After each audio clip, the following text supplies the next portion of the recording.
Olá pessoal, tudo bem? Estamos aqui novamente juntos e é sempre um grande prazer estar com vocês. No Papo com o DG de hoje, nós temos um ex-jogador de futebol amplamente reconhecido por sua carreira de sucesso, jogando como zagueiro. Ah, que saudade! Sendo um dos grandes defensores do futebol brasileiro, na década de 1980, dos anos 90, em clubes como Internacional, Grêmio, Botafogo, o meu Vasco da Gama, passou também pela seleção brasileira e pelo time Lugano da Suíça. E hoje está aqui conosco e contar a sua história vai ser um grande privilégio, porque ele é medalhista de prata nos Jogos Olímpicos de Los Angeles em 1984, campeão da Copa América pela seleção brasileira, disputou 2 Copas do Mundo, campeão em todos os clubes por onde passou, ninguém menos, senhoras e senhores, Mauro Geraldo Galvão. Mauro Galvão, seja muito bem-vindo. Obrigado, Douglas, prazer. Gente, eu quero fazer um registro antes do bate-papo começar. Esse rapaz aqui com 60 e... posso falar? Claro. 61 aninhos. Olha o corpo desse rapaz. Olha, quando eu crescer, eu quero ser como você. Olha como é que eu tô. Eu tô em formato de bola. Você me chutou a vida inteira. Mas, Douglas, a minha vida foi sempre, né, correr atrás de uma bola, sempre jogar futebol. Então, isso aí é normal, né? A gente tem já isso aí no sangue, né? E eu, depois que eu parei de jogar também, né, que é um momento difícil, né, do atleta, ele parar com aquilo que ele gosta de fazer, mas você tem que parar, não tem como, não pode continuar para sempre, né? Então, de qualquer forma, eu coloquei assim como uma, vamos dizer assim, seguir uma linha, né? Não parar de fazer aquilo que eu fazia, né? Não tem por que mudar o meu estilo de vida, né? Então, aquilo que eu fazia, até para me cuidar, em relação ao que eu fazia como profissão, o futebol, eu procuro fazer ainda hoje, né? Me cuido, durmo bem, me alimento bem, né? Tenho uma vida mais ou menos regrada, né? Junto com a minha família, com a minha família que eu falo é minha esposa hoje, né? E o meu filho, né? E a família vai encurtando, né? E eu sou filho único, então... Mas eu acho que é isso, a gente tem que continuar fazendo aquilo que está dando certo, né? Então eu procurei sempre me cuidar, mas é claro que eu tenho um pouco de questão da família, né? Que o meu avô sempre foi magro, né? Eu lembro que ele tinha uns 60, 70 anos, acho que tinha uns 70, e aí eu via que ele era bem magrinho, assim, então eu acho que eu puxei muito isso dele, né? Porque meu pai já era um pouco mais forte, né? Mas eu acho que eu acabei pegando isso do meu avô. Bacana, quer dizer, manteve o estilo de vida saudável. Eu vou pegar uma mentoria com você. Bom, eu tenho aqui algumas perguntas, eu estou com uma colinha, né, para a gente não perder nada. Mauro, desde pequeno você sempre gostou de futebol, né? Verdade. É verdade que você começou com 10 anos de idade, é isso? 10, 11 anos, por ali, você começa a jogar, né, com os garotos nas praças, né, no colégio, enfim, jogava assim mais de uma forma livre, né, não tinha aquela coisa de um time seguir, né, um negócio de, vamos dizer, de treinamentos, era aquela coisa à vontade, né. Acho que isso aí existia mais, né, antes. Hoje a gente vê que os garotos com 10, 11 anos, até com menos idade, né, eles já começam numa escolinha. E quando você começa numa escolinha, a coisa já começa a mudar, né? Já começa a ficar mais séria, né? E os pais começam a ficar em cima.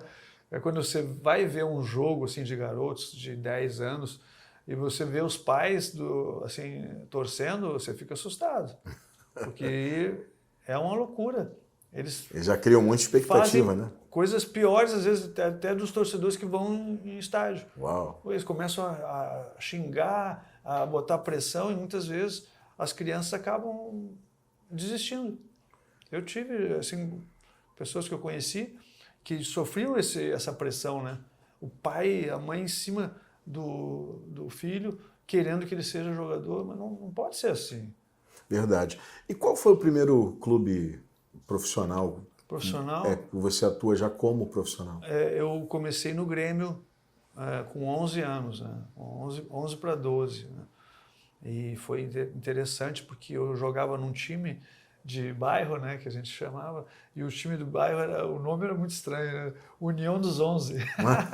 União dos 11. Meu Deus, aquilo eu nunca vou esquecer. A camisa amarela, assim, com as listas vermelhas. E aí, um dia a gente foi fazer um amistoso lá no Estádio Olímpico, né, que é o estádio do Grêmio, antigo, né? E aí não saiu o amistoso. E aí o Olímpico sempre teve um campo anexo, que era para treinamento. E ali estavam jogando dois times, né? O Grêmio contra um outro time, até 12 anos na idade. E eu cheguei com meu pai para ver, lógico, você vê um jogo, você tá, quem gosta vai para olhar, né? Para ver o que estava acontecendo. Aí fomos lá, o meu pai acabou conhecendo o técnico do time, né? Que era o Fernando Zacoteg. E o Fernando Zacoteg jogou com meu pai. Meu pai jogou futebol também, de forma amadora, né? Mas uma época que o futebol amador era forte. E aí ele falou: o que você está fazendo aqui, Kelésio? Meu pai era o Kelésio. Né? Aí ele disse: não, eu vim com meu filho aqui, o jogo não saiu, porque quando chove não sai as preliminares, né? E aí não saiu o jogo, eu vim com meu filho ver o jogo de vocês. E eles: quantos anos tem teu filho?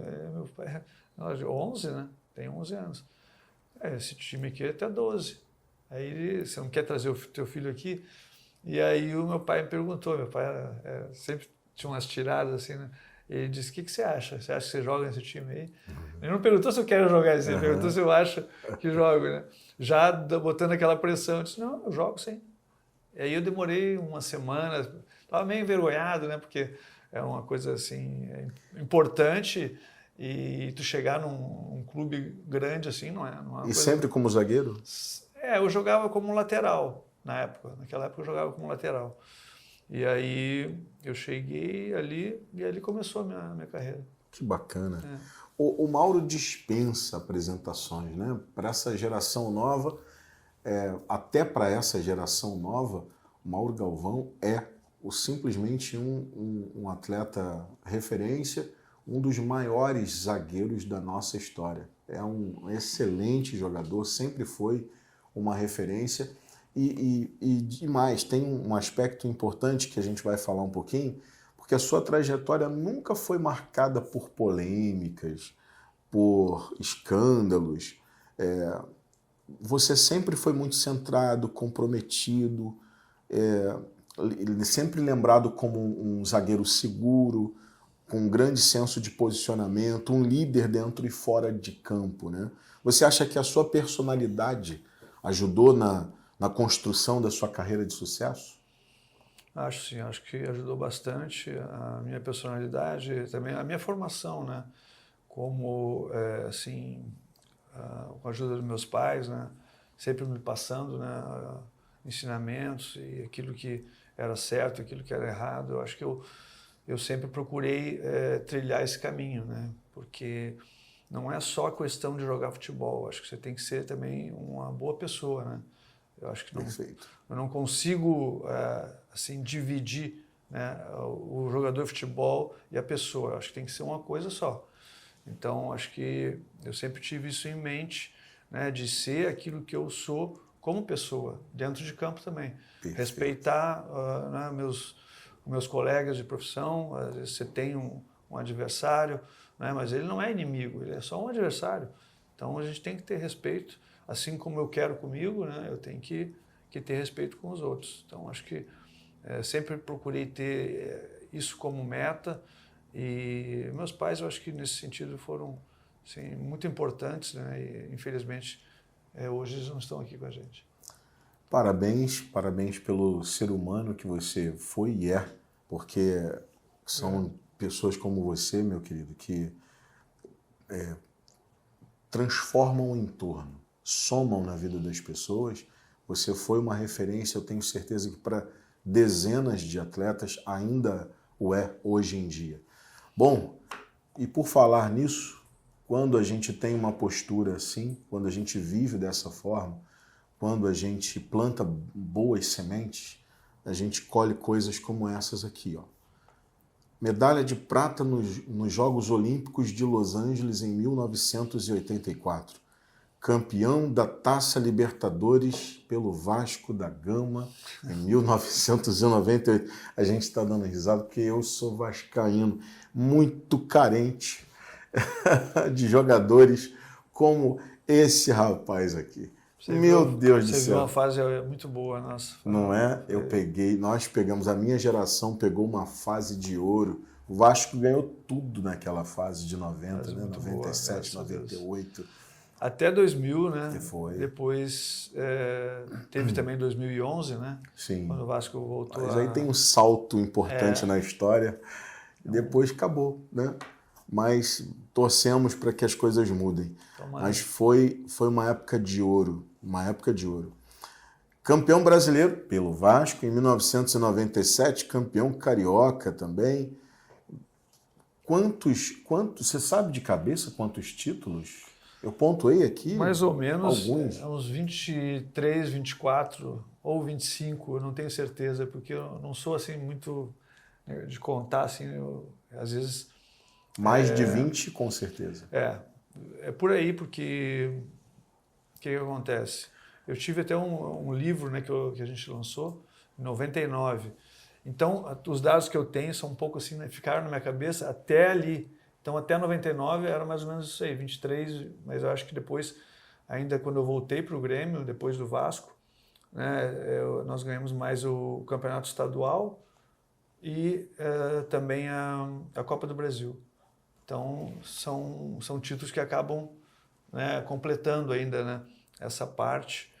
E com o Vasco, né, o Vasco foi acho que assim, o que marca muito a minha passagem pelo Vasco, Douglas, é principalmente assim, a questão do tempo, né, e a sequência de vitórias, a sequência de conquistas, tudo assim, uma atrás da outra, né? Começando no Campeonato Brasileiro, depois Copa Libertadores, Campeonato Estadual, aí depois, na sequência, em 99 tivemos a Copa Rio-São Paulo, e depois, na sequência, em 2000, tivemos o Campeonato Brasileiro de novo e a Mercosul. Então, foram muitos títulos em sequência. Foram muitos títulos em sequência, uma história muito bacana. É verdade. Bom, você sabe que a Conexão Américas trabalha com expatriação de executivos, internacionalização de empresas e pessoas. Nós trabalhamos aqui com diversos tipos de vistos. Isso me trouxe a ideia de convidar algumas personalidades que tiveram uma experiência fora do Brasil para que eles falassem um pouco sobre essa experiência com vocês, dividissem um pouco dessa experiência com vocês. Afinal de contas, quando a gente fala em viver fora do Brasil, a gente está falando em algumas barreiras, barreira de idioma, a barreira até da culinária, né? a barreira da cultura, e isso assusta um pouco algumas pessoas. Às vezes, Mauro, a decisão é só de um dos cônjuges, por exemplo. O marido quer muito ir para os Estados Unidos, por exemplo. A esposa não quer tanto. A esposa tem vários medos, várias preocupações. Às vezes é o contrário. É a esposa que quer ir muito e o marido não quer tanto. Então os dois conversam muito sobre essas dúvidas, sobre essas questões da barreira, dessa dificuldade, da adaptação que é viver num país estranho, num país diferente. Uma coisa é você ir para os Estados Unidos, por exemplo, para passear. Uma coisa é você ir lá visitar a Magic Kingdom, você visitar um parque daquele da Disney. Outra coisa é você morar num país. Uma coisa é você visitar a Suíça, visitar os Alpes, visitar as cidades ali da Suíça, que são lindíssimas. Muito bonito, né? Outra coisa é você morar, mas você morou na Suíça. Eu morei, sou muito assim, grato, né, por ter ido morar na Suíça. Acho que era um país que eu não conhecia, tinha poucas informações, e aí chegou até mim, né, essa proposta. E eu sempre tive como hábito, quando tinha alguma proposta de mudar, eu ia sempre sozinho na frente para ver como é que era, né?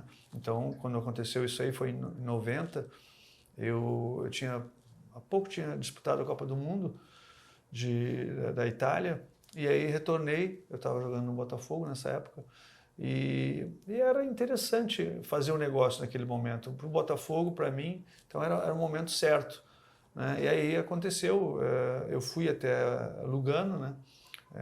Vai até Milão, né? Depois pega um carro, 1 hora mais ou menos de viagem, pertinho. Então você fica bem, né? Sim. Milão, Como, tudo ali em volta, cidades, né, boas, cidades conhecidas, enfim. Cheguei em Lugano, não sabia, né, que a Suíça tinha 3 línguas, né? Italiano, no cantão italiano, que é o que eu morei, francês e alemão. Então, o alemão é mais ali para o lado de, vamos dizer assim, Berna, né? Que é um lugar que se fala só praticamente alemão. Mas quando você chega num lugar como esse, né, você tem, é lógico que um período para se adaptar, né? Mas não pode ser muito tempo, né? Você tem que tentar entender rapidamente como é que as coisas funcionam, né? Então, no início, a minha mulher depois veio com o meu filho, né?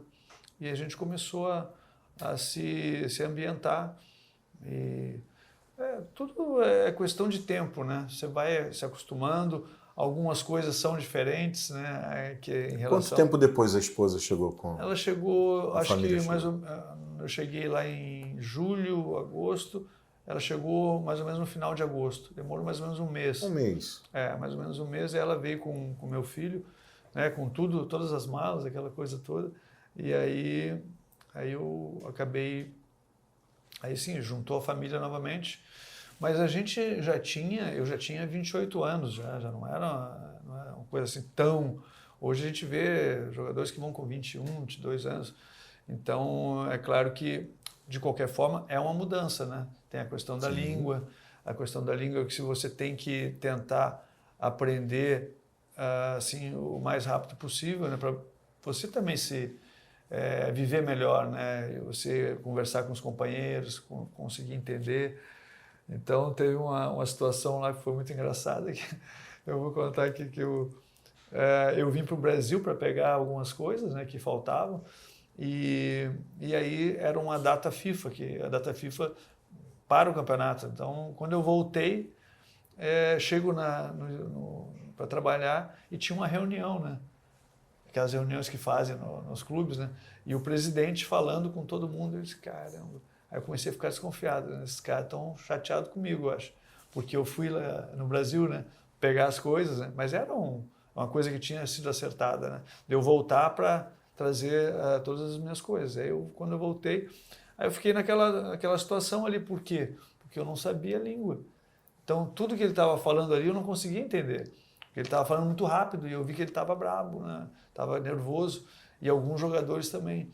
Aí depois, com calma, eu consegui entender o que era, né? Alguém tinha dado nosso goleiro tinha dado uma entrevista para um jornal importante, dizendo que tinha gente que estava muito devagar, que é normal isso, como você faz uma crítica, né? E aí, quando eles falaram isso, que era o problema do que o goleiro tinha dado a entrevista, eu fiquei tranquilo, né? Eu dei aquela relaxada e disse, agora tudo bem. Mas depois dessa conversa, nós ganhamos todos os jogos. E o time se classificou. Então você vê como é importante ter uma chacoalhada de vez em quando. É verdade. Bom, meu time está precisando disso, de uma conversa dessa. E dá para entender bem, né? Bom, mas ainda falando sobre a barreira do idioma, como foi a adaptação do seu filho à época? Hoje ele já está... Está com 30 e poucos. Está com 30 e poucos anos. A época ele devia ter o quê? Ele tinha 5. 5 anos? 5 anos. Então, muitos pais têm essa preocupação. Como será a adaptação dos filhos? Mas eu posso te dizer, a criança se adapta muito mais rápido que nós, barbado velho. É né? verdade. Não, ele sempre foi assim, muito rápido, ele aprendeu, é lógico, ele ia à escola, ele aprendeu rápido, a falar o italiano. Italiano, em quantos meses? Não, em 2 meses eu acho que ele já pegou. E falava bem? Falava muito, com um acento certinho. Certo. Falando o italiano assim com o sotaque. Já com sotaque? Com sotaque. Foi muito rápido. E a gente sempre falou lá que quando a pessoa começa a sonhar em italiano, é porque ela já aprendeu o idioma. Aí fica tranquilo que ele já está... Então, para nós foi muito bom, porque ele não teve assim, grandes problemas de adaptação. Claro, uma briguinha e outra assim na escola, isso aí faz parte, né? Aqui também a gente tem esses problemas, mas nada assim de grave, né? Então, eu sei que você deve ter pesquisado um pouco sobre a minha estada na Suíça, mas a minha esposa, por exemplo, assim, ela não queria vir embora. Não queria voltar. De jeito nenhum. Ela veio chorando de lá até aqui. Uau! E você precisou voltar porque assinou contrato com quem? Eu assinei contrato com o Grêmio. Com o Grêmio, voltou para o Grêmio. É, mas o que acontece? Chegou um momento, Douglas, que o time começou a dar uma queda assim, financeira. E aí os caras começam, sabe como é que é, né? Aquele negócio. E aí eu tive que... Não tinha como... Continuar. Eu não posso continuar num lugar que o negócio está ficando difícil. E logo depois que eu saí, o time no outro campeonato já caiu para a segunda divisão. Caiu para a segunda. Caiu para a segunda divisão. Porque é um processo que tu começa a ver, começa a identificar que existe algum problema, né? Alguma coisa não está legal. Então começam alguns atrasos, algumas coisas, e você vê que o negócio não tá muito bom. Então aí a gente tem que tomar decisões, né? Eu não posso ficar fora do Brasil tendo problemas, né? Verdade. Então a gente achou melhor, né? A minha esposa, claro, não digo que ela não tivesse razão, mas eu tenho que ver a questão, né, da parte financeira, né? Que é o que move, né, a gente trabalhar, né? Não adianta eu ficar num lugar que os caras vão ter dificuldade para me pagar. Para aquele momento a decisão mais acertada era aquela. Tanto, e ainda na parte, vamos dizer assim, do futebol também foi muito bom para mim. Eu voltei para o Grêmio, nós fomos muito bem, ganhamos o Campeonato Brasileiro, depois ganhamos a Copa do Brasil pelo Grêmio, tudo em um ano, né? E já em 97, né, quando eu vim para o Vasco, né, aí eu tive que assinar um pré-contrato, né? Eu estava no Grêmio, mas assinei com o Vasco, então já sabia que eu ia para o Vasco, né? Então foi uma coisa assim que meio... Mas tudo dentro da lei, né? Certo. E ainda falando sobre essa dificuldade de morar fora, adaptação, a culinária foi um problema para você? Imagino que não, naquela região ali, não. Não, olha, ali a gente estava muito bem colocado ali. Né? A comida é maravilhosa. Eu acho que também assim, foi muito bom para nós como assim, aprender a comer um pouco melhor, né? Ter sempre o hábito de comer salada antes, né? Não ir direto para o prato logo principal, comer uma salada, depois aí tu vai para o prato principal, né? E não dá, né? É só enriquecedor. Não posso falar né? tudo, senão é muita coisa, É muito enriquecedor. É coisa uma boa demais, é experiência. peixe, é carne, também a questão da massa, né? A massa muito, muito gostosa, nhoque, aquelas coisas ali. Então são coisas que tu vai pegando, né? Lógico que tem uns costumes, né, que eles têm lá, né, de fazer comidas especiais, né? Então você tem que tentar, né, entender como é que as coisas funcionam, né? Mas a gente conseguiu se integrar muito bem ao ambiente, né? Fizemos amizades, né? A gente saía para comer juntos. Então foi um período assim que realmente valeu a pena. O meu filho acabou sendo praticamente alfabetizado lá, né? Fez praticamente lá 5, 6 anos, né, com o italiano. Então foi...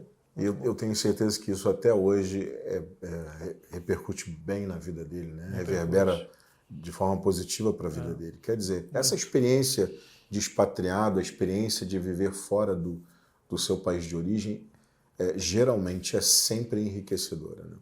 É muito, sim. A gente, acho que aprendeu muito. Eu sempre falo isso, que tem a parte, né, do campo e tem a parte, né, da tua vida pessoal, né? E para a vida pessoal foi assim, uma coisa maravilhosa. São situações que tu aprende também, costumes que eles têm, né, de ter algumas coisas que eles têm assim como ideias, né, de modelo de vida. Isso aí eu acho que é muito importante e a gente vai aprendendo, aprende muito com eles. É claro que eles também aprendem com a gente, né? Claro, é Isso sempre aí uma troca. é uma Né? troca. Sempre, Então, claro. a gente tem coisas assim que a gente pegou lá, né? Como esse costume de comer, né? Ter o cuidado, né? de sempre fazer uma salada antes, depois ir para o prato principal, né? E acho que também a questão assim de você... nós tivemos uma situação que foi muito engraçada, a questão de festa de aniversário, né? E as festas de aniversários deles lá não são como as nossas, né? Porque nós chegamos com o nosso filho, né, o Diogo, para uma festa. E aqui a gente está acostumado, quando a gente chega, a gente vai para a festa também, né? E a gente achou que lá fosse a mesma coisa, né? Aí quando nós chegamos lá, a pessoa que estava esperando o nosso filho, né? Ela pegou o Diogo, né, nosso filho, e cumprimentou a gente, né? E termina a tal hora. Quer dizer, estava dando tchau para nós. Deixa o Diogo, mas... Ele fica e vocês... Tchau, papai e mamãe, deixa Aí, só o mas Diogo. assim, para nós foi ótimo, porque a gente foi... Né? Porque quando você tem um filho, você tem que estar junto com ele o tempo todo. E ali ele ficou com a turma dele, ficou com o pessoal do aniversário, é lógico, bem cuidado, e nós fomos né, dar um passeio, dar uma volta, né? Fomos para a cidade, né? Que não é sempre que a gente conseguia fazer isso. Então, são coisas que você vai entendendo, né? Como é que eles têm uma visão diferente, né? Nesse sentido. Se eu for pensar hoje, eu digo, é verdade. O que eu vou fazer na festa de criança? Faz sentido, eu sou adulto, né? pô. Faz sentido. Não tem porquê. E outra coisa, é mais gasto. Você tem cerveja numa festa de criança. Por quê? Se só vai ter criança, Se vai ter não tem criança, necessidade nenhuma. não tem necessidade. Verdade, Então são coisas que você acaba entendendo que eles têm, né, uma razão nesse sentido.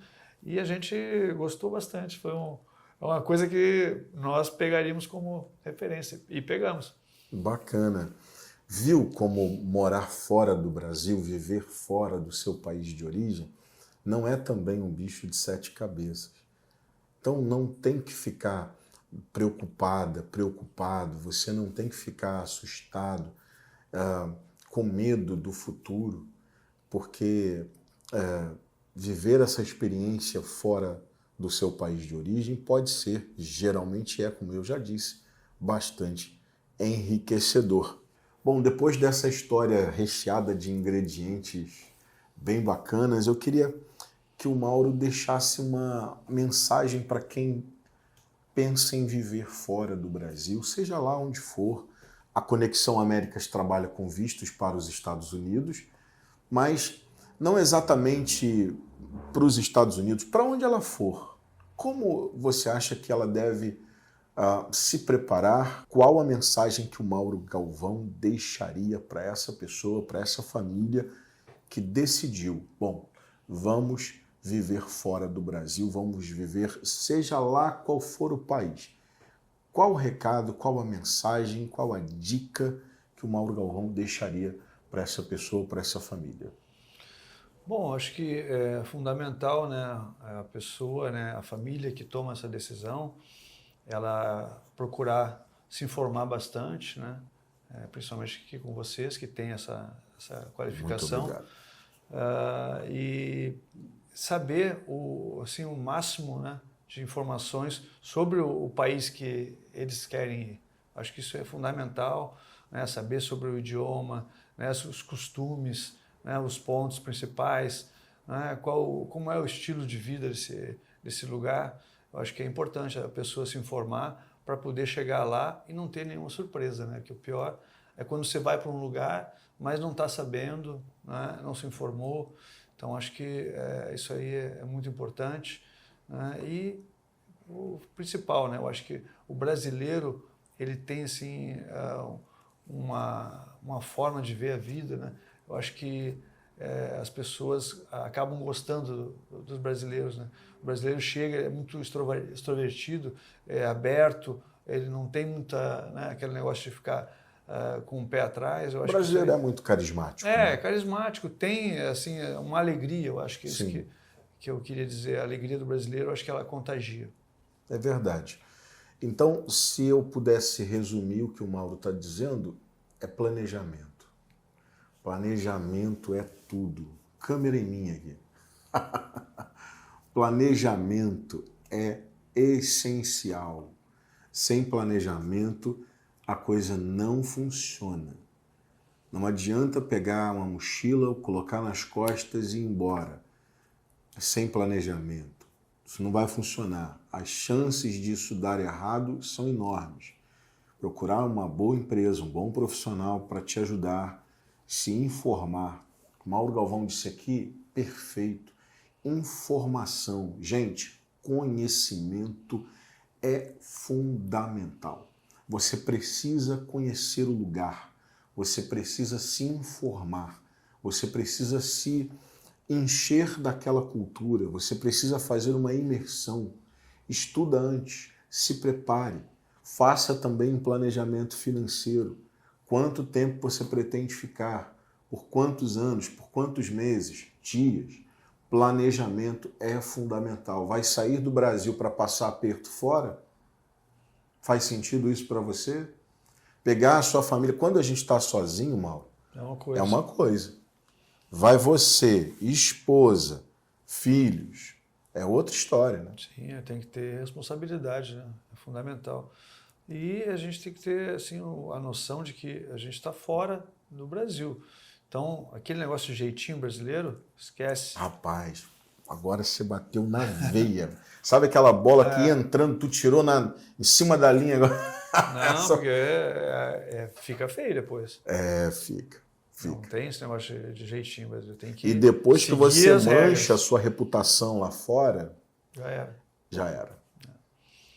Você perdeu a confiança. Agora eu vou falar de América. Perdeu a confiança do americano, esquece. Os Estados Unidos confia em você até que você prove o contrário. Provou o contrário? É difícil. Não tem outra chance. Né? Não tem. É difícil você recuperar a sua reputação uma vez em que você tenha construído uma relação ruim, à medida em que você tenha faltado com a palavra, se você tentar burlar as regras ou leis, você provavelmente vai plantar uma semente bem ruim e o resultado não é bom. Então, nada de jeitinho, nada de tentar fazer a coisa do seu jeito. O Mauro disse tudo, você está num outro país, são outras regras, são regras deles. Você tem que entender as regras e respeitá-las. Seguir as regras. Isso é fundamental. Então, não adianta você tentar viver fora do Brasil se você não tirar o Brasil de dentro de você. Isso aí. Não adianta, não vai funcionar. Se você quer viver nos Estados Unidos, mas o Brasil ainda está dentro de você, o jeito, a maneira, o comportamento, a cultura, está tudo dentro de você, você precisa, como eu disse agora há pouco, fazer uma imersão. Você está fora do Brasil, mas o Brasil não está fora de você. Se você quer realmente viver plenamente a experiência de expatriado, se você quer viver plenamente a experiência de quem está vivendo como um cidadão americano, por exemplo, então você precisa agir como tal. Você precisa pensar como. É como disse o Mauro agora há pouco. Quando você começa a sonhar, como é que é? Italiano. Italiano. É que você aprendeu o idioma. É porque você virou italiano, você aprendeu italiano. Então, assim, você precisa sonhar como um americano, pensar como um americano, você precisa agir como americano. Você não pode, na América, continuar cometendo os mesmos erros que foram cometidos no seu país de origem. Isso não vai funcionar. As pessoas vão começar a perceber que você, na verdade, é um risco. E elas vão passar a se afastar de você. E aí entra aquele ciclo vicioso. Você só consegue se cercar de pessoas que não vão somar na sua vida. É importante que você tente viver essa experiência de forma plena. Do contrário, de novo, você vai acabar se cercando de semelhantes, de pessoas que pensam como você e agem como você e que não vão somar nada na sua vida. É fundamental que você mude o seu pensamento, faça uma mudança, uma conversão de pensamento. Vou viver nos Estados Unidos, vou viver em qualquer país, como vive o povo, a gente desse país? Como vivem? Como pensam? Como é a cultura? Qual é o idioma? Entende? Quando você alcançar esse entendimento e passar a agir dessa forma, pronto, aí você vai conseguir viver plenamente e desfrutar plenamente de tudo aquilo que aquele país pode ofertar para você. Mauro, muito obrigado pela visita. Que isso, foi um prazer. Que bate-papo bacana. Muito bom. Eu acho que o público em casa aprendeu bastante, soma muito para a vida deles. A gente está falando com um grande público que pretende morar fora, que pretende migrar para países como os Estados Unidos. Mas que está planejando, que está pensando, que está estudando. E esse bate-papo aqui ajuda, eu tenho certeza que ajuda a muitas pessoas tomarem a sua decisão. Não tem que ter medo. Não é o oba-oba. Eu acho que o equilíbrio é a palavra. Verdade. Né? Equilíbrio. Uma coisa que você falou que eu lembrei também, que eu acho importante, é você fazer amizades com as pessoas que são de lá. Isso aí. Né? Nós fizemos muitas amizades lá com o pessoal da Suíça, porque você sai daqui e vai tentar fazer amizade com pessoas que são daqui também, né? Não vai mudar muito. Não é uma experiência plena. Você não vai conseguir entender como aquele país funciona. Então não é que você não possa ter amizade com brasileiros, mas o ideal é você ter amizade com as pessoas do local. Exatamente.